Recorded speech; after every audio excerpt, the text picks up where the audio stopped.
তারিখ ভাই বোনের ভালোবাসার বন্ধন থেকে বিশাল একটা পিকনিক কনসার্টের আয়োজন করা হয়েছে। এই কনসার্টটি হবে গাজীপুর মালিকের বাড়ি নেকিপাড়া লেক ভিউ পার্কে। এখানে আসতে গেলে 550 টাকা বিকাশে পেমেন্ট করে অগ্রিম টিকিট সংগ্রহ করতে হবে। যারাই 550 টাকা দিবেন তারাই কিন্তু আমাদের অনুষ্ঠানে প্রবেশ করতে পারবেন, আমাদের রিসোর্টে প্রবেশ করতে পারবেন।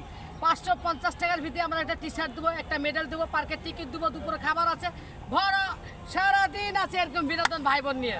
এই তোমরা কি কও? যাই হোক, আমি নাম্বার বলে দিতেছি, ওই নাম্বারে ফোন করে যারাই আসবেন তারাই কিন্তু ফোন দিবেন। নাম্বারটা হলো 016 23 99 55 42। এই নাম্বারে ফোন করে আপনারা টিকিট সংগ্রহ করে নেবেন। মাথায় রাখবেন, সাথী মানে অন্যরকম, সাথী মানে নতুন কিছু। যাক, বাকিটি পিছনে ক্যামেরার বাইরে জুনি খান আছে, কিছু বলবে উনি। যাই হোক, আমাদের এই প্রোগ্রামে কিন্তু সকাল 9টা থেকে শুরু এবং বিকাল 5টার ভিতরে ক্লোজ হয়ে যাবে। অন্যদের প্রোগ্রামের মতো না যে রাত 10টা পর্যন্ত হবে। সো যারা আসবেন সকাল সকাল আসবেন, ভালো মন নিয়ে সুস্থভাবে সবাই আসবেন। আমাদের টিকিট চলমান আছে, চাইলে এখন থেকে অবশ্যই টিকিট সংগ্রহ করতে পারবেন মাত্র 550 টাকা। ওকে, ধন্যবাদ।